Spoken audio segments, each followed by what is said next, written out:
Dear residents of Kiryat Hebron, beloved and heroic, on the eve of the Holy Sabbath, the Torah portion of Miketz, which is also the beginning of the month of Tevet and later Hanukkah, may we have a joyous holiday, a good and blessed month. This holiday is a celebration of courage, bravery, of the few against the many, but it's also a holiday of great faith and trust in God. The Maccabees had faith in the Almighty to save and help them in their battles. Do we have Maccabees today? Does the story of Hanukkah resonate with us? Absolutely, it does, as we near the end of a prolonged struggle. Of over 2 years, where we've witnessed thousands of heroes, people going to war, fighting with self-sacrifice. There are brave women at home holding the family, pushing them forward, and women who have paid a heavy price. People who lost their lives, those wounded in body and soul. They fought and fought and fought. We are a nation of heroes, and we have been privileged to see great heroes here in the city of our ancestors. There's another aspect that ties into our Torah portion. Across 2 years, and thank God. The Midrash at the beginning of the portion explains that there is an end to darkness. Everything God created in this world, He gave with exact measure when rains fall.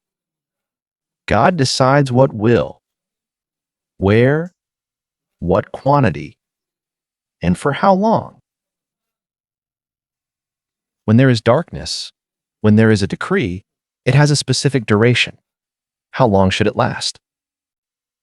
And Joseph, the righteous, sits in prison for 12 years. He lives with faith that God will save him when it's his time to leave and when the moment arrives. After 12 years, in a single day, Joseph moves from being a prisoner in the pit to king over all Egypt. Have we seen such a thing in our generation?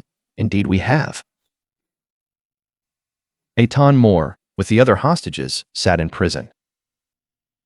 In the depths of the Gaza Strip, and in the form of divine guidance, precisely 2 years to the day from the kidnapping, Eitan Moore and the other hostages returned alive to the country, exactly from Simchat Torah to Hoshana Rabbah, 2 exact years.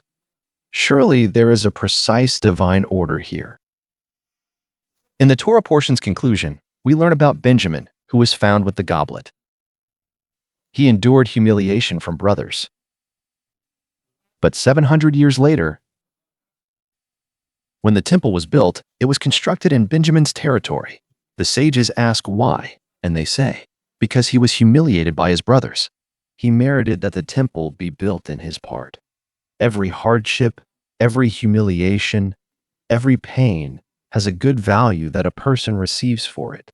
Sometimes we see it, but other times it is many, many years later. Yet every sorrow and suffering has a reason, a precise time, and also a reward. We bless all of Israel that we may be granted in this festival of light to be filled with strength and bravery. Spiritual courage leads to continued salvations. Happy Hanukkah, good month, and peaceful Sabbath.